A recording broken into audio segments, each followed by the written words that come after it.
Viral है शिक्षा जगत में कि बीएड को प्राथमिक शिक्षक भर्ती से बाहर कर दिया गया है। कहने का मतलब है बीएड के टेट और सीटेट के परिणाम पर रोक लगा दी गई है और जब तक चीज़ें नहीं सुलझेंगी बीएड को कुछ इस प्रकार से दिखाया जा रहा है कि बीएड अब प्राथमिक शिक्षक भर्ती से बाहर हो गया है और केवल बीटीसी स्टूडेंट ही प्राथमिक शिक्षक भर्ती के दावेदार माने जा रहे हैं। ऐसे बहुत से मैसेज आ रहे हैं बहुत सी सोशल मीडिया से कि सर ये ऐसा वास्तव में हुआ है, और कमेंट बॉक्स में भी ये चीज़ें हो रही हैं कि सर क्या बीएड प्राथमिक शिक्षक भर्ती से बाहर हो गया है। आज की इस वीडियो में इसी पर बात करेंगे, सभी चीज़ें आपको समझाएंगे कि किस प्रकार से चीज़ें चल रही हैं और क्या वास्तव में बीएड प्राइमरी शिक्षक भर्ती से बाहर हो गया है। सबसे पहले जो न्यूज़ जिसने धमाका मचा रखा है वो ये है न्यूज़, और ये फर्जी न्यूज़ नहीं है। दैनिक जागरण ने ये न्यूज़ प्रकाशित की है, सीटीईटी में बीएड धारकों के परिणाम जारी करने पर रोक। ये रोक लगा दी गई है। कुल मिलाकर इसमें चीज़ें बताई गई हैं, लेकिन सबसे महत्वपूर्ण चीज़ मैं बता दूं, सबसे पहले बीएड को रोकने की शुरुआत जो की गई थी वो राजस्थान में की गई थी। जी हां, आप सही सुन रहे हैं। रीट के जो पेपर होते हैं प्राइमरी लेवल पे, उन स्टूडेंट्स ने एक हाईकोर्ट में याचिका दाखिल करी और उसमें ये कहा, अपनी तरफ से पक्ष रखा कि ये बीएड जो है ये 6 से 8 के लिए भी एलिजिबल है, 9-10 के लिए भी एलिजिबल है, 11-12 के लिए भी एलिजिबल है। प्राइमरी में हक मारा जा रहा है डीएलएड स्टूडेंट्स का। तो ऐसी सबसे पहले जो बात उठी वो उठी थी राजस्थान में। उसी को देखते हुए वहां की जो हाई कोर्ट है उसने यह निर्णय दिया कि बीटीसी वाले केवल प्राइमरी शिक्षक भर्ती में ही शामिल होंगे और बीएड वाले अन्य भर्तियों में शामिल होंगे। जब हाईकोर्ट से ये निर्णय आ गया उसके बाद हाईकोर्ट के निर्णय को बीएड वालों ने चैलेंज किया। माननीय न्यायालय के जो निर्णय को चैलेंज किया गया सुप्रीम कोर्ट में इसकी लगभग 6 माह तक सुनवाई हुई कि वास्तव में प्राथमिक से क्या बीएड बाहर होगा या नहीं होगा। लेकिन मैं आपको एक बात बता दूं, इसकी जो सुनवाई है वो सब समाप्त हो चुकी है। बीएड बाहर होगा या नहीं होगा इस पर जजमेंट, कहने का मतलब है ऑर्डर रिजर्व कर लिया गया है। ऑर्डर रिजर्व का मतलब ये होता है, ऑर्डर रिजर्व लगभग 2 महीने पहले ही हो गया था, और ऑर्डर रिजर्व का मतलब यह होता है कि माननीय जो जज साहब हैं वो अब इस पर कोई भी सुनवाई नहीं करेंगे। वो एक नियत तिथि दे देंगे कि इस तिथि को मैं अपना फैसला सुनाऊंगा, और वो जो फैसला होगा, जो सुप्रीम कोर्ट का जो फैसला होगा, पूरे भारत में लागू होगा, मेघालय से लेकर मिजोरम तक, राजस्थान से लेकर उत्तर प्रदेश तक।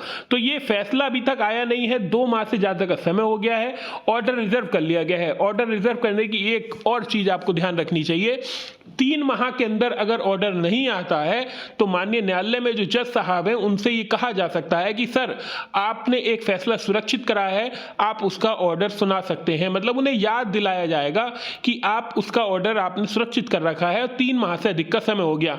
लेकिन उन पर दबाव नहीं बनाया जा सकता कि 3 माह से अधिक समय हो गया, आपको फैसला सुनाना ही होगा। यह भी एक ऑर्डर रिजर्व का नियम होता है। तो फिलहाल अभी इसका ऑर्डर रिजर्व है। बीएड प्राथमिक शिक्षक भर्ती से अभी कोई भी बाहर नहीं हुआ है। जहां पर बाहर हुआ होगा हाई कोर्ट ने, वो भी सुप्रीम कोर्ट का इंतजार कर रहे हैं। तो ये सभी जो चीजें चल रही हैं ना, चाहे केवीएस हो, एनवीएस हो, ये सभी चीजें लगातार इसीलिए ये जजमेंट लिख दे रहे हैं कि सुप्रीम कोर्ट में जो सुनवाई चल रही है, अगर उसने बीएड को बाहर कर दिया तो हम प्राइमरी से बीएड को बाहर कर देंगे। अगर सुप्रीम कोर्ट ने कह दिया कि डीएलएड वाले स्टूडेंट्स भी 1 से 12 तक पढ़ा सकते हैं, तो डीएलएड वालों की चांदी हो जाएगी और पूरे ऑल इंडिया में वो लागू हो जाएगा। लेकिन जब तक आपका सुप्रीम कोर्ट का जो ऑर्डर रिजर्व हुआ है उसका फैसला नहीं आता, तब तक आप मान के चलिए बीएड बाहर नहीं होगा। अब फैसला क्या आएगा, क्या होगा, क्या नहीं होगा, ये देखने वाली बात होगी। लेकिन हाँ, सबसे पहले हाईकोर्ट ने, जो राजस्थान हाईकोर्ट है, उसने रोक लगा दी थी कि बीएड प्राइमरी में एंट्री नहीं करेगा।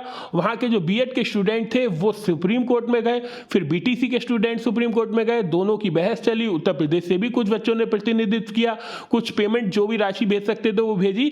उसकी सुनवाई रिजर्व पूरी हो गई है, ऑर्डर रिजर्व हो गया है। जज साहब को बस कुछ नहीं करना है, अब वो बता सकते हैं कि फला 13 तारीख को हम इसका ऑर्डर जारी करेंगे, और वो जो ऑर्डर होगा वो पूरे भारत में लागू होगा। फिलहाल उन्होंने एनसीटी जो नियम बनाती है, एनसीटीई, उसके परिणाम को उससे भी पूछा है कि आपने बीएड को क्यों शामिल किया है, क्या क्या चीजें हैं। तो सभी चीजें बताई गई हैं, जो भी ऑर्डर होगा वो आ जाएगा।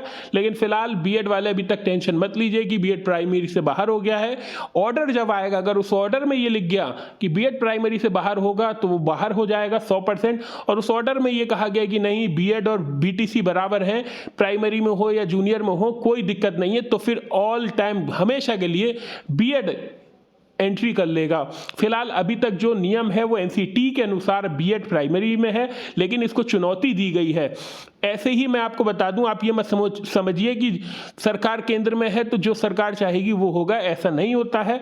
69,000 भर्ती में अभी 3 साल बाद हाई कोर्ट ने कहा है कि पूरी भर्ती की प्रक्रिया को रद्द करते हुए 69,000 नए बच्चों की सूची बनाइए। तो ऐसा कुछ नहीं है कि सेंट्रल में गवर्नमेंट किसकी है या प्रदेश में गवर्नमेंट किसकी है। न्यायालय का जो भी फैसला आएगा आप सभी को सम्मान करना पड़ेगा। मैंने आपको पूरी हिस्ट्री बता दी। फिलहाल अभी के लिए बीएड बाहर नहीं है, लेकिन नियमानुसार चीज़ें लिखी जाती हैं कि जैसा पीसीएस का ही रिजल्ट आया है अभी 3 दिन पहले, तो उसमें भी नीचे लिखा गया है कि फला कोर्ट केस में जो भी फैसला होता है तो हम ऐसे ऐसे चीज़ें करेंगे। फिलहाल वीडियो को यहीं पर खत्म करते हैं। जो भी अपडेट थी वो आपको बता दी। ये वीडियो अपने दोस्तों तक शेयर कर दीजिए जिससे उन्हें महत्वपूर्ण जानकारी मिल सके।